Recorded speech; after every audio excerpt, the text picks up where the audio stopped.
This is CGTN, China Global Television Network.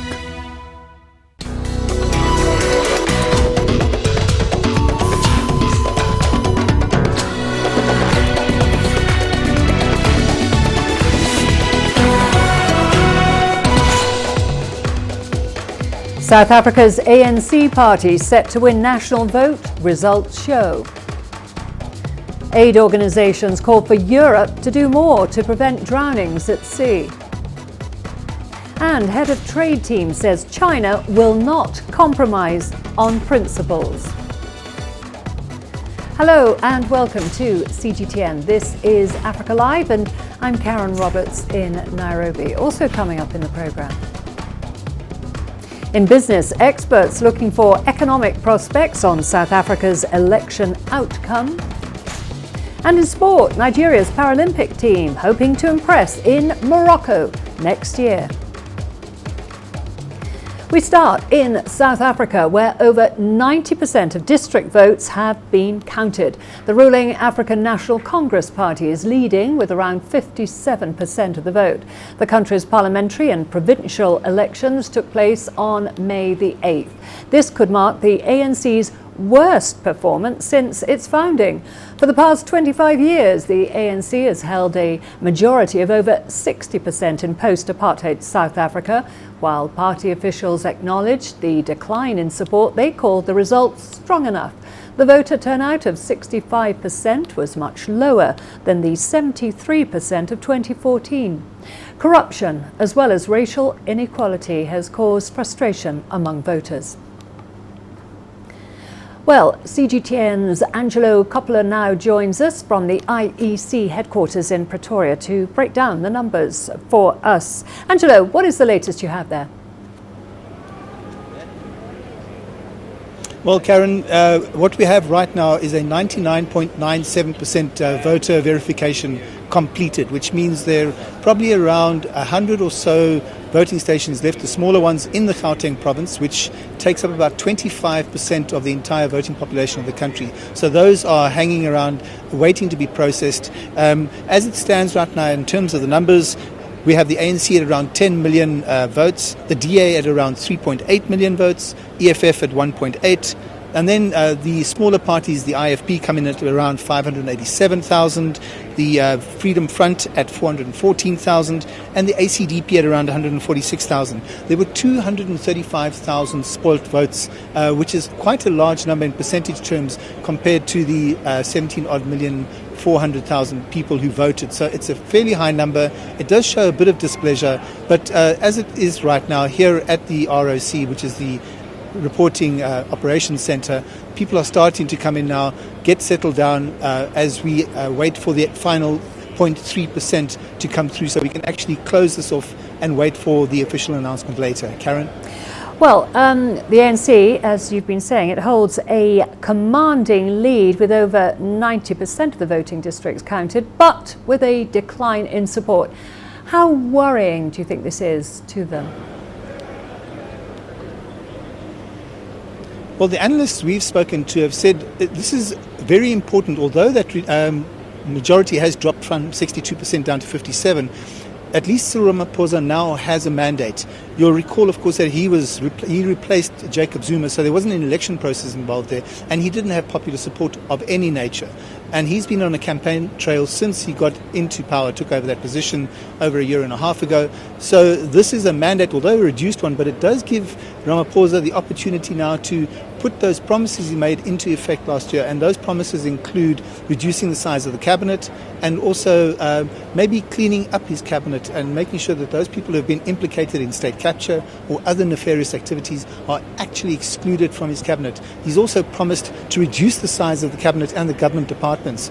He didn't do that for an entire year and a bit, but he has indicated towards the end of last year that that's the plan. So he was obviously waiting for the vote to come through to get that mandate, although it is reduced, to actually action those promises that he's made to the electorate. And of course, we're also presupposing that Ramaphosa is nominated by the party to be its leader in the sixth parliament that starts on the 22nd of May. Karen? And finally, Angelo, with most of the votes counted now, when do you expect the final tally to be announced? And The opposition parties, are they happy with the process, would you say? Well, look, the way things are playing out now, there's a stage-managed event at around 16G, that's 6 o'clock local time this evening. The President and most of the Cabinet will be on hand. They'll be in the room, as will all the other party representatives and senior leaders. So there'll be a big unveiling and a big announcement to officially declare, as far as we understand, the election result. The smaller parties, and specifically the 27 parties who've lodged a legal letter against the IEC, contesting the results, saying that they were unfair, that they were missing ballot boxes. There's the issue about the invisible ink disappearing, and also the double voting, which turns out to be around 22 people. So they're unhappy. They voiced their concern. 27 of them got together yesterday. Speaking to one of those smaller parties earlier on, they're not going to reveal what they're going to be doing. The organisers are concerned that there may be some disruptions, as there were a day and a half ago when those parties got together and held an impromptu press conference here without any permissions. So we'll have to wait and see whether the smaller opposition parties, that is, stand up and make a noise later. But the bigger opposition parties seem to be working within the IEC structures to make sure that these results are credible, and they have been declared, of course, as you know, free and fair by the observer missions that have been watching. Karen? Okay, thank you very much for that. That was CGTN's Angelo Coppola there in South Africa following the election results, and we are still awaiting the final result. Well, a number of election observer groups have declared South Africa's general election free, fair and transparent. The missions from the African Union, the Southern African Development Community, or the SADC, and the National and Regional Electoral Commissions Forum said their opinion stands despite legal challenges from a number of competing parties, as Angelo was just reporting there. CGTN's Yolisa Njumala has more.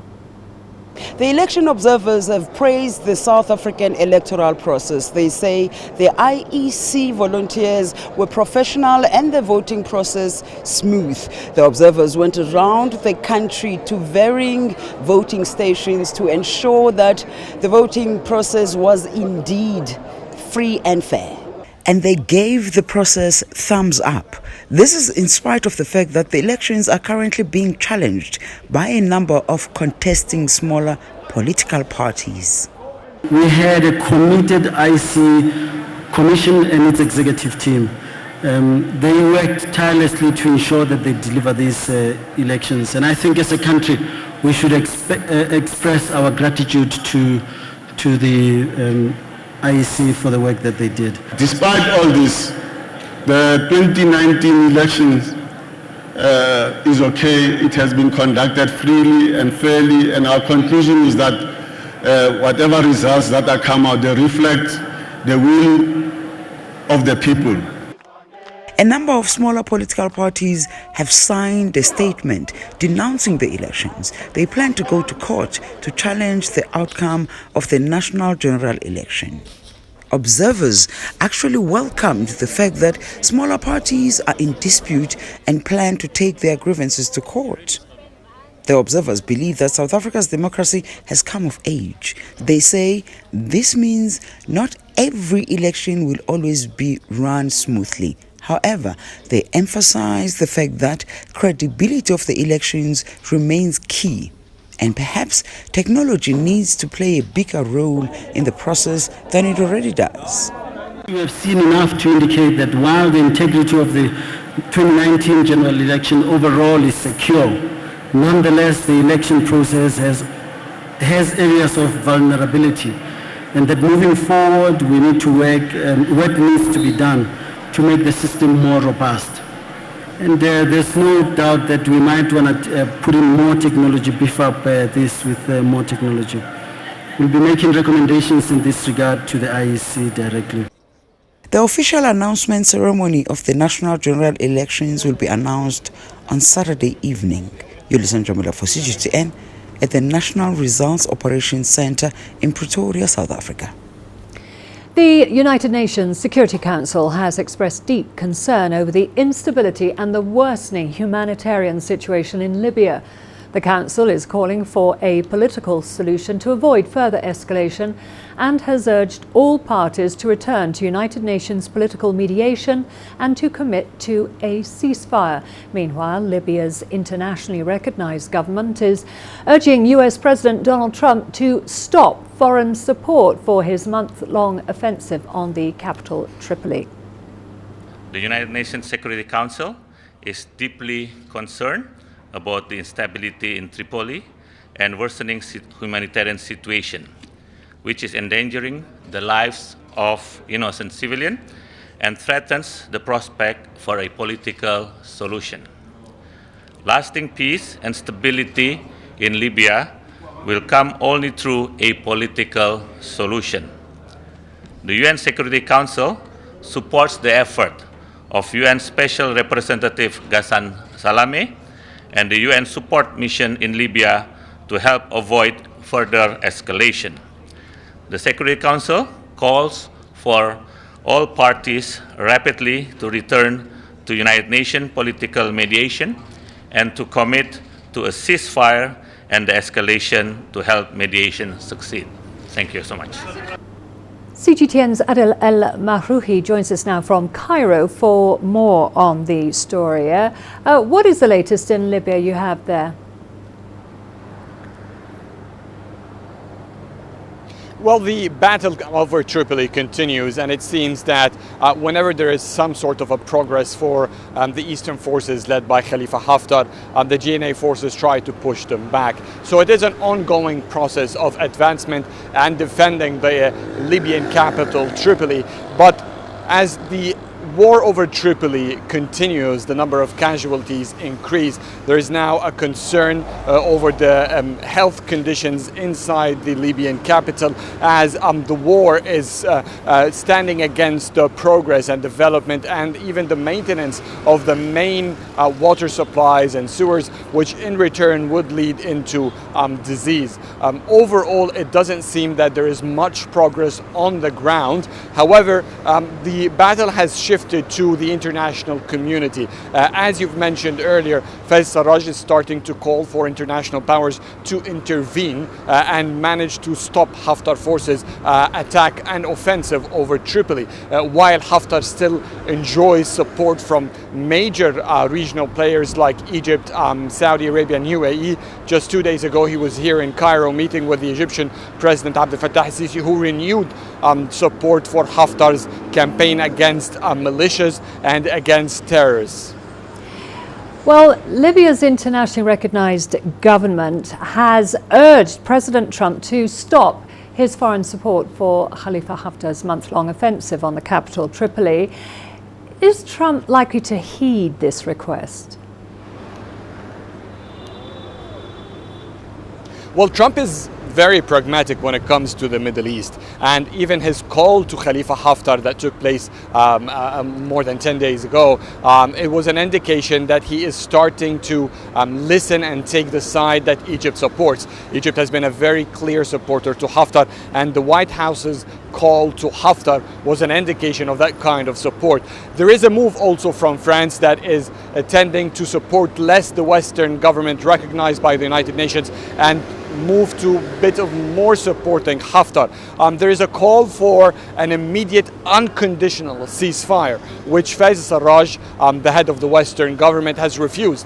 He believes that any unconditional ceasefire at this moment will give Haftar authority over the territories that he has taken by force during the past month when he announced the offenses against Tripoli, which in turn would reflect into any sort of political dialogue. And that's why al-Sarraj has been insisting, and therefore his call over the White House, for the international community to interfere to force Haftar to move back and withdraw from the advancement and the territories that he has taken in the recent weeks. Well, as you say, a ceasefire is unlikely at the moment. You talked about the international community. The Security Council has expressed its deep concern about the instability in Libya's capital, Tripoli, and the worsening humanitarian situation there. What is it like in Tripoli at the moment?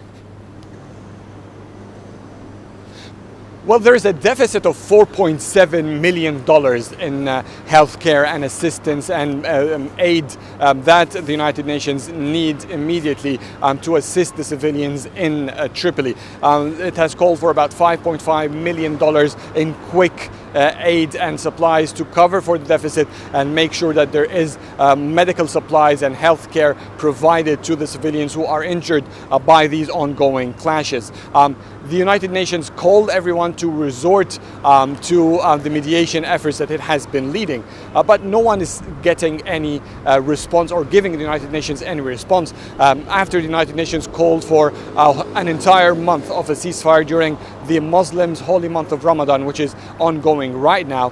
Khalifa Haftar, the eastern commander, has announced his forces to step up their offensive against Tripoli during the holy month. So it is now more about, the United Nations is more concerned about the civilians that are there. We're seeing migrants both are starting to move again and quite rapidly out of Libya towards Europe, which is a major concern for Europe. And thousands have been fleeing and getting displaced from Tripoli, moving across the Tunisian border, trying to flee from the deadly attacks, fearing that it might get harsher and the fighting may intensify as Ramadan continues, because there is sort of a more or less an unclear ultimatum that Haftar has given his forces, and he intends to make sure that Ramadan becomes a final battle through which he can take control entirely of Tripoli.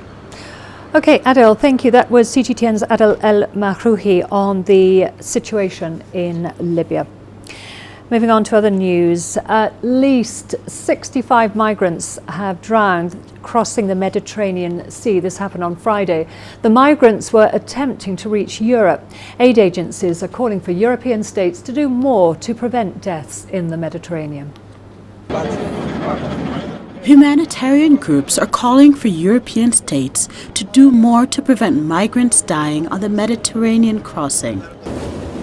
The call from organizations such as the UN Refugee Agency comes after a group of migrants drowned while attempting the crossing.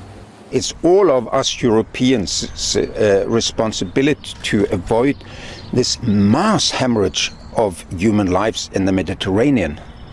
We were shocked that 250 people died crossing the Berlin Wall during a generation of Cold War. And now we seem to accept 2,500 or more people dying per year in the Mediterranean. It's a damning verdict of the so-called European civilization. We cannot have that happening. African migrants often use Libya's west coast as a departure point for the dangerous crossing across the Mediterranean. As Libyan General Khalifa Haftar's troops continue their efforts to gain control of Tripoli, migrants stuck in detention centers remain at risk. We have been also calling that Libya is not a safe place to return these desperate refugees and migrants. And we hope that our calls are heard to save more lives as we continue to see more deaths in the Med. The UNHCR has also voiced concern at the lack of boats available to pick up migrants fleeing conflict in Libya. Italy, one of the popular ports of entry, has blocked several NGO rescue boats from docking. It recently allowed a charity vessel carrying 30 migrants to dock. The government then seized the boat. Astatal, CGTN. To other news now. In Washington, trade negotiators of the world's two largest economies have concluded another round of talks. The head of China's trade team, Liu He, says his country will take countermeasures if the US insists on increasing tariffs. The Chinese vice premier talked to the press on Friday on the results of the negotiation. Here's more. We came with the candor of the Chinese government to Washington. Both sides had very open and constructive talks. That was China's top trade negotiator in a meeting with Chinese media, straight after 2 days of intense trade talks. This is the 11th round of talks by the two countries to diffuse tensions led by continuing trade frictions. But the latest efforts to buffer the negative effects have hit a bump, as the US announced fresh tariffs on another $200 billion worth of Chinese goods before the talks could even end. Liu He said hurdles were expected. Any country has its principles, and so does China. And we don't compromise when it comes to principles. Cooperation is the only solution now. I believe our two nations will work together in face of common enemies, and only by working together can we defeat them. China's Commerce Ministry on Friday says it is disappointed by Washington's decision, adding that it will respond with actions of its own. Liu He echoed these remarks, but it also said the two sides have cleared up many issues and have agreed on topics for more talks. We all agree to keep up the momentum of these talks, despite any temporary resistance or disruption. We have also agreed to meet again soon in Beijing. China and the US have till now imposed punitive tariffs on trillions of dollars worth of goods, raising concerns of a global economic crisis.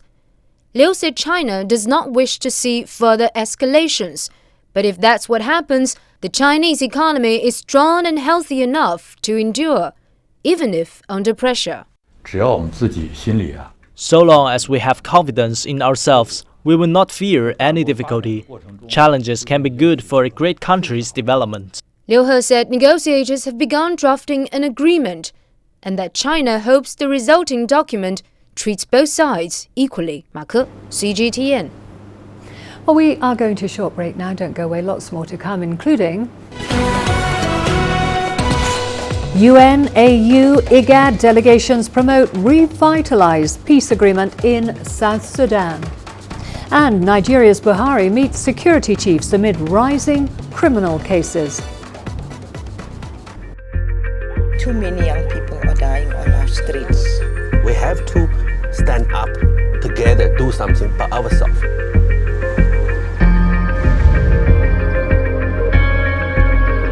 This was played in Cape Flats area. Has a huge problem with gangsterism. It's a plague.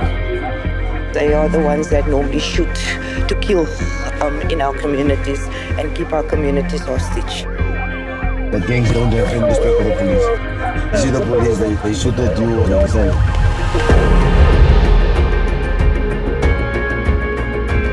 Oh, they're fighting there. It does. Hey, you call the police, you don't assault. Karim, nie weer sulke goed as jy nie, hoor? Hy sê hitman in my so klein. Hy speak bam, ek super madam. Prevention is the best thing to protect yourself. We have to look after each other. Why don't we join hands with the police? It is the body that brings the community together.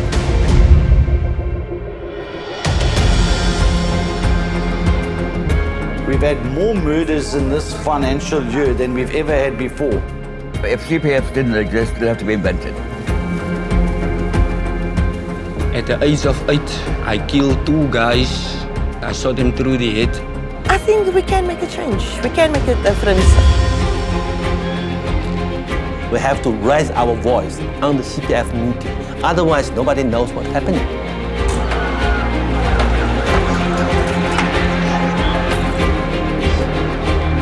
In the apartheid era, we were classified. I see myself as a South African citizen. So that's my life. That is my life.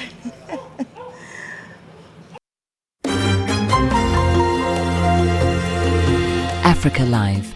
Find your voice.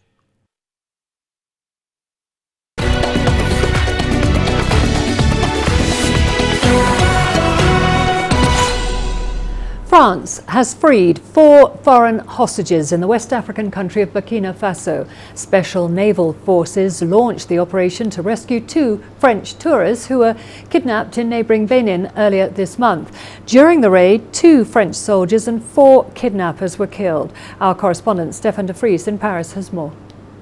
An emotional chief of the French defense staff announced the details about the operation by the French special forces in the western country of Burkina Faso earlier this week. General Lecointre disclosed the details on how 2 French tourists, as well as an American and a South Korean woman, were rescued overnight from Thursday to Friday. The 2 French tourists were kidnapped on May 1st, and their local guide was killed immediately. The kidnappers then moved their hostages to neighboring Burkina Faso, north of the border. French and American intelligence services were able to locate the group, probably with the use of drones. When it became clear that the hostages were about to be transferred to Mali, French President Emmanuel Macron ordered to strike. An attack was then launched on the makeshift camp, and several helicopters carrying 20 French Marines were used during the intervention. In a close combat fight, 2 of the French elite troops lost their lives. 4 of the kidnappers were killed and 2 others were able to get away. The 4 tourists were unharmed and evacuated. The French operations in the region are part of the so-called G5 Sahel Joint Force, with about 4,000 French troops, about 1,000 German soldiers and contributions from the Netherlands, Spain and Italy. Earlier this week, the United Nations warned that insecurity and armed attacks in the Sahel have reached unprecedented levels. And next week, EU foreign and defence ministers will meet a handful of African states in Brussels as part of a broader EU-backed security and military-led operation in the Sahel. The freed hostages are expected to arrive at the military airport later this Saturday near Paris, where President Emmanuel Macron will welcome them. A national homage will be organized next Tuesday for the 2 soldiers who were killed during this operation. This is Stefan de Vries in Paris for CGTN. A delegation from the United Nations, African Union and Intergovernmental Authority on Development is currently on a 2-day visit of South Sudan to promote the revitalised peace agreement. The visit aims to further support the peace process. The pre-transitional period was recently extended by 6 months. CGTN's Wilkista Nyapwa has more. The high-level delegation, which met with South Sudanese President Salva Kiir, urged all parties to ensure full implementation of the revitalized agreement. We came here to say we appreciate that there has been significant improvement on the situation in South Sudan since the revitalized agreement was signed. An agreement, by the way, that both Commissioner Shaggy and myself supported ever since its signature. We said, let's build on this improvement. We are ready to support you. We want to continue supporting what has already been achieved. The joint visit by the UN, AU and IGAD was a demonstration of unity and support for the peace process. We do sincerely hope and are confident that the next month will be the time where progress will be made towards the full implementation of the agreement, and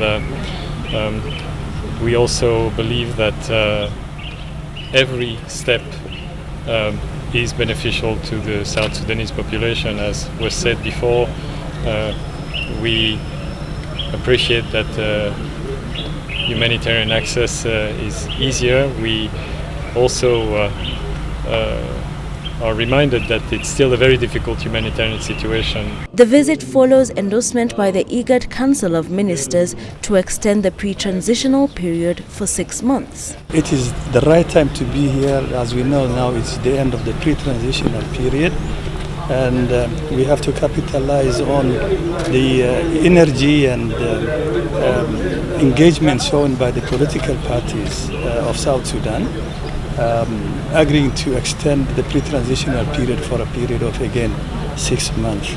The South Sudanese government has expressed its commitment to making peace a reality. We hope to be able to continue to enjoy the support of the AU, the UN and IGAD as we go forward. We would like to see more sustained engagement between the leaderships of the parties that are signatory to the ARCS. As the delegation wraps up its visit, it is hoped that South Sudanese leaders will ensure a power-sharing government is in place within the new extended time frame. Bulletin, CGTN. Well, for more on the story, we are now joined by CGTN's Patrick Oyet, who is in Juba for us. Patrick, what's been the reaction of the South Sudanese people to this delay in forming a unity government? Yes, Karen, there has been actually a mixed reaction. People are continuing to react to the news of the postponement of formation of a unity government. Of course, it is supposed to take place tomorrow, but now we know it has been postponed by 6 more months.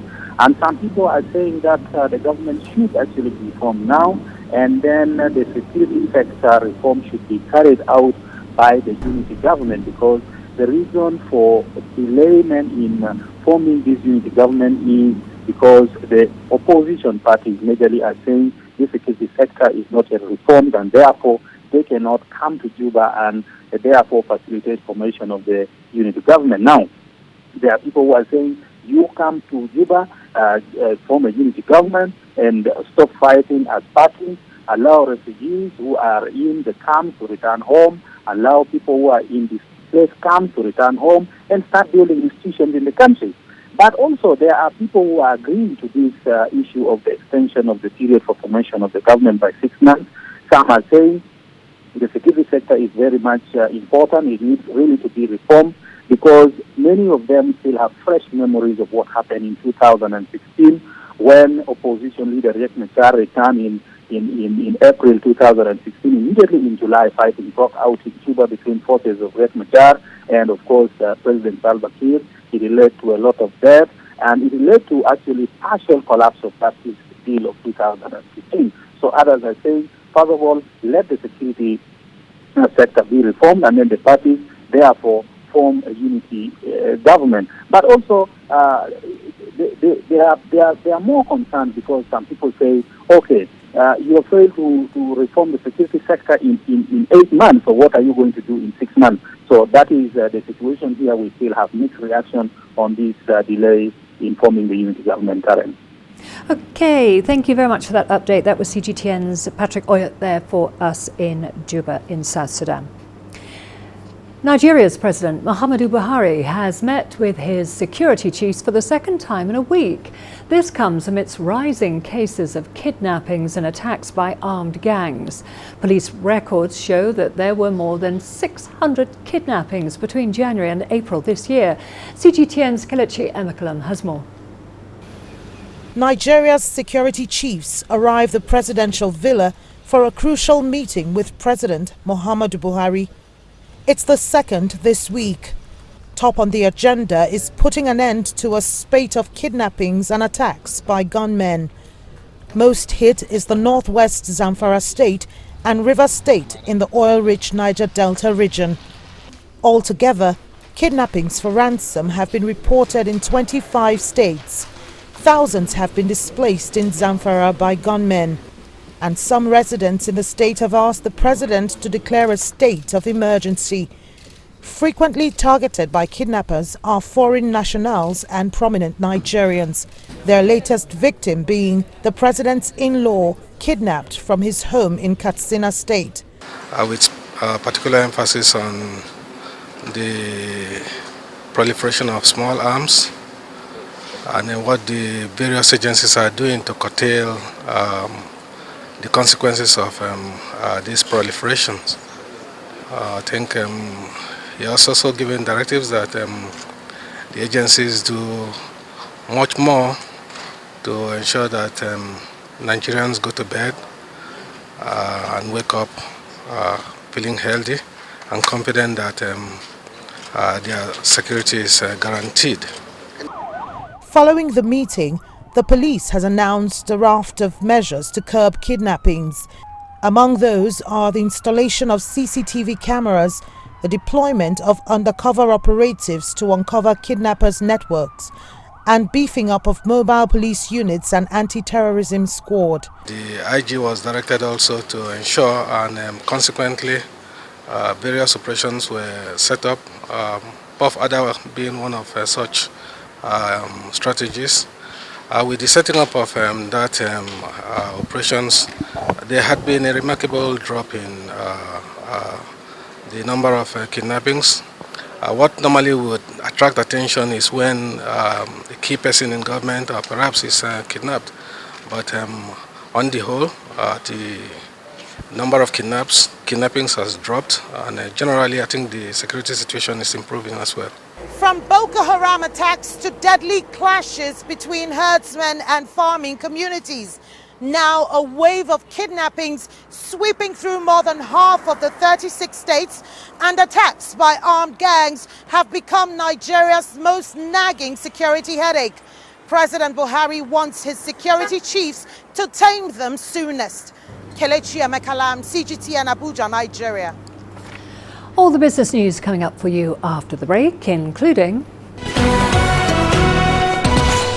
experts looking for economic prospects on South Africa's election outcome, and Nigeria's local agro-machinery inventors to transform country's value chain. Africa is the nexus of enterprise, and global business will tell you why it matters. From the mega investment projects to multi-billion-dollar mergers and acquisitions. Africa today collects, just in terms of revenues from taxes alone, $545 billion a year. If you take 10% of that and you devote it to the energy sector, problem solved. All this on Global Business, weekdays at this time on CGTN.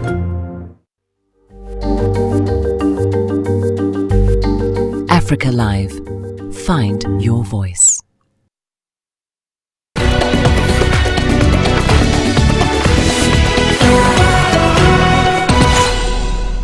South Africans went to the polls this week in their 6th national election, and arguably the most important since the end of apartheid. As the country's independent electoral commission finalises the results, economists and analysts are looking ahead to what the outcome will mean for the South African economy. CGTN's Angelo Coppola explains. Economists monitoring South Africa's socio-economic environment don't expect to see too much change in the short term. There are some changes in the political, in politics in South Africa, not that much, which is probably the best case scenario that the financial markets would have wanted. So we've got more or less what we've wanted. There could be some changes still, but what is clear, it still will be the ANC and it still will be Cyril Ramaphosa. While the ANC was returned to power with a lower percentage majority, it's not all bad news.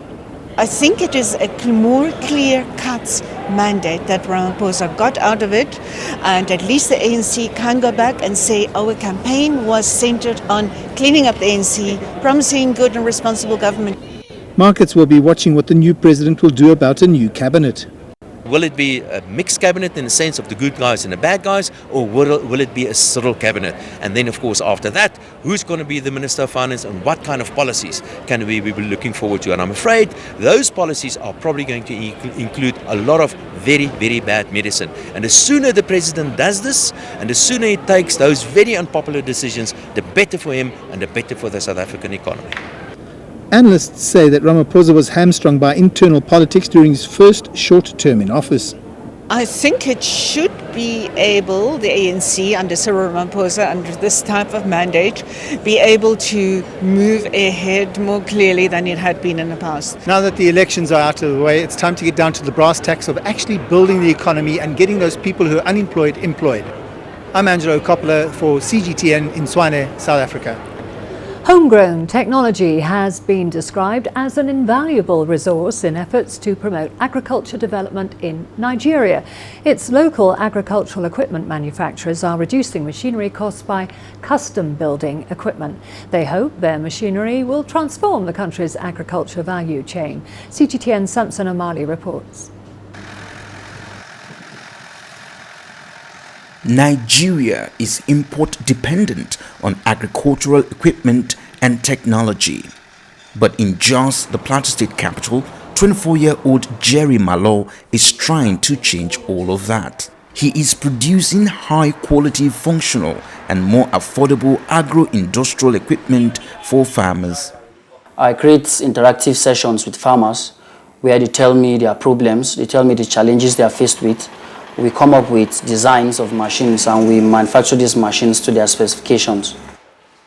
In another part of Jos, Solomon, a machine engineer, has been designing locally made agricultural machines for over 15 years and prides himself on being able to tailor-made products to fit the customer's needs. People come, they want to start small industry, processing one thing or the other, grinding certain things to high degree of fineness. So we use engineering principles to create those things. These manufacturers believe investment in the agriculture sectors will create job opportunities for many Nigerians in the future and boost the country's GDP. But there are a number of challenges, from irregular cash flow to intermittent electricity. Some months we are able to sell up to 100 machines, different machines, while sometimes we go even 2 months without selling a machine. Some experts believe favorable government policies on Nigeria's steel industry will be critical to the survival of these locally made machines. So it's a decision by government to ask itself, do we have what it takes to produce our steel in this country? And I believe we have. Custom-made products and lower cost are just some of the benefits of locally manufactured farm equipment. But despite the savings, some of these machines are still out of the reach of many poorer farmers in Nigeria. 80% of Nigeria's food is produced by small-scale and subsistence farmers, but locally sourced equipment can increase the rate of production. Like this 1 hectare, if you put maybe 10 people, they may not finish it in 1 day. But a tractor can finish it within 1.5 hours. You can finish it. Using mechanized farming is more preferable, especially the tractors. With the rise in locally made machines, it's hoped that food insecurity in Nigeria could become a thing of the past. Samson Omale, CGTN, Jos, Nigeria. Tanzania is preparing to open its first vehicle assembly plant in Dar es Salaam later in the year, marking a major step in the nation's auto industry ambitions. However, Gabriel Jeremiah has his own vision for the country's future in this area. The young Tanzanian inventor and engineering graduate has built his own environmentally friendly electric car, the first of its kind to be manufactured in the country. Its rechargeable battery requires just a small amount of electricity. CGTN's Daniel Kijo has more. This vehicle is unlike most in Tanzania, not only in appearance, but also in the way it runs. Gabriel, a recent graduate, has built an electric car that he hopes will drive a change in his country's automobile industry. It can help reduce costs very significantly because it can be used to go short distances using normal home electricity. With $1 or less, someone can use it for up to 3 days. The car took Gabriel 3 months to assemble and runs on a motor powered by an electric battery. He eventually hopes to design a self-reliant, rechargeable model that can function in remote areas where there isn't access to electricity. Gabriel's project has had its challenges. He says equipment and parts were hard to find, forcing him and his team to improvise. However, Gabriel does have the support of his former college and professors who are fully behind his commercial aspirations for the vehicle. The interested technology brokers will come to us and then we will discuss, look at the intellectual property rights in the agreements so that it could be put into commercial scale. Tanzania has recently reaffirmed its commitment to new environmental policies, such as the introduction of a ban on single-use plastic bags. Gabriel's e-car offers a clean alternative to the toxic emissions from the country's increasing number of gas-guzzling vehicles. Gabriel says his invention produces no harmful emissions, and it costs about $1 for each charge, providing the car with a range of 90 kilometers. However, at the moment, the conventional car remains king. A Tanzanian company recently signed a $10 million deal to build the country's first car assembly plant. The firm's initial aim is to produce 1,000 cars per year. My big expectations are to eventually have a big factory that makes Tanzanian cars of a certain type. Tanzania's automobile industry has a long journey ahead of it, but with innovators like Gabriel, the sector is heading in the right direction. Daniel Kijo, CGTN, Dar es Salaam, Tanzania. We're going to a short break now. Don't go away. Lots more to come, including... we look at a band making waves in the underground rock scene in Kenya.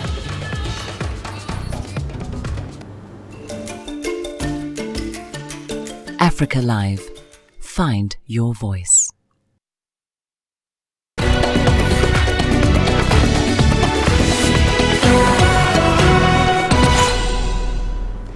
Blues rock music is not a mainstream genre in Kenya. However, it is slowly gaining a cult following. The band Refuge has one of the youngest band members in East Africa. Since it formed in 2016, the band's been making waves in the region's underground rock scene. Here's their musical journey.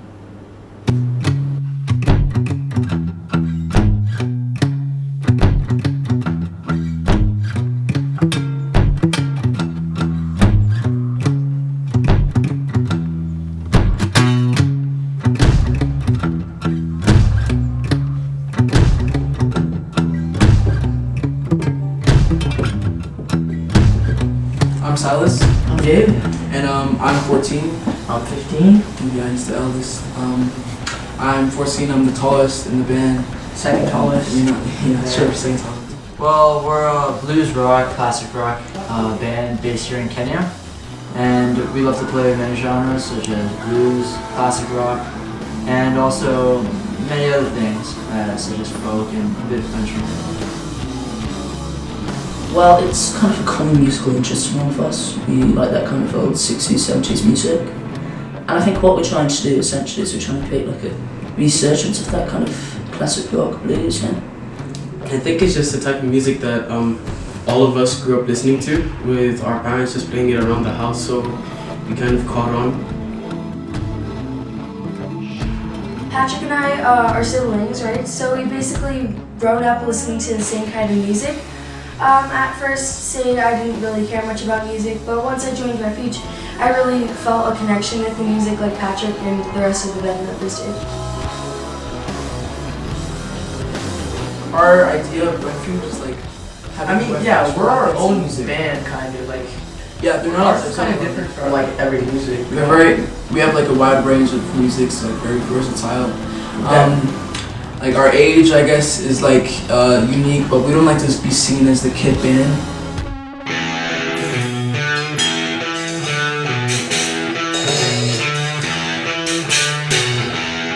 We never really liked the pop music for our age because everyone was listening to it. Everyone conformed kind of to, we're just gonna eventually listen to what everyone else listens to. And I don't think there's much authenticity in that music. It's not full of feel, which blues, rock, and all those other genres I named are really full of feel.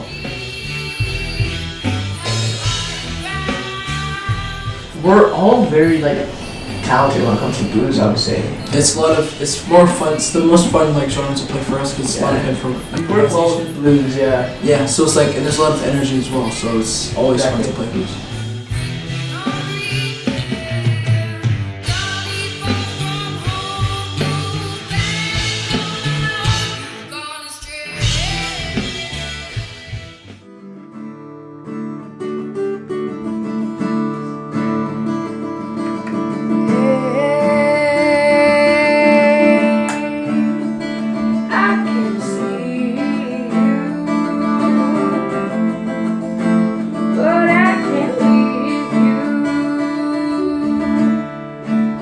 Well, I think we call ourselves a Kenyan band, not necessarily because of our nationalities, but where we originated. Because I think if it wasn't for Kenya, maybe we wouldn't have the same kind of feel, the same kind of aspiration. Influences as well. Yeah.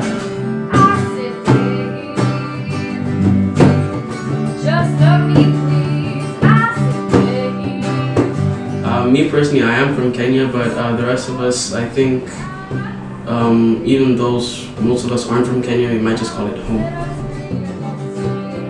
Myself, I've lived in Kenya for 12 years. And so I feel like, essentially, I'm kind of Kenyan, I don't know.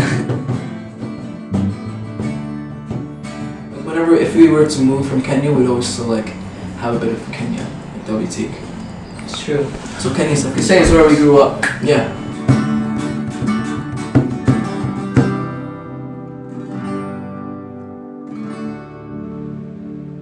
Least favourite subject? Definitely maths. Just tricky. Math. World civilizations. That's easy. Science. I do not like science. That's a given. It's always music because I don't necessarily like being told what to play.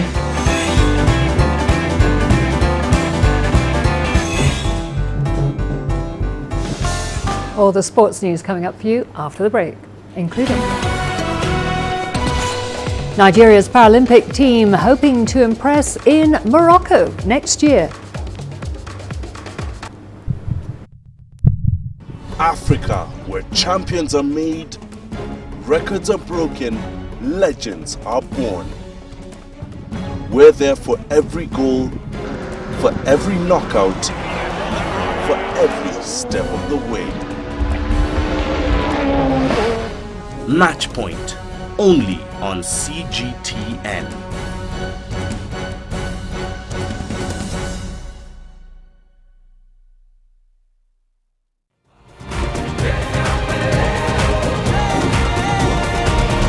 Africa Live. Find your voice.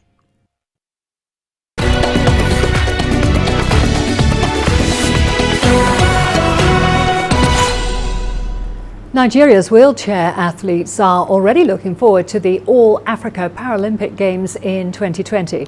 The para-athletes train 3 times a week in Lagos, and despite the challenges they face, they are brimming with confidence. CGTN's Deji Badmus caught up with the athletes in training and filed this report.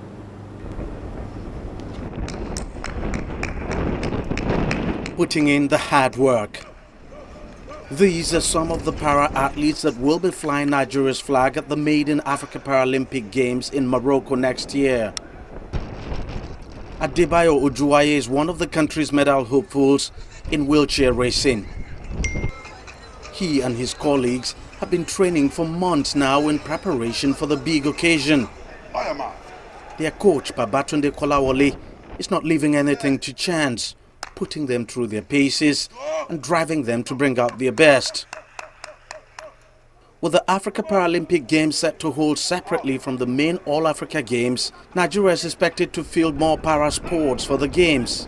And wheelchair is one sport where the country is hoping to sweep the podium. Morocco is going to be like Paralympic, let me put it that way, because it's going to be all para-sports meeting in Morocco.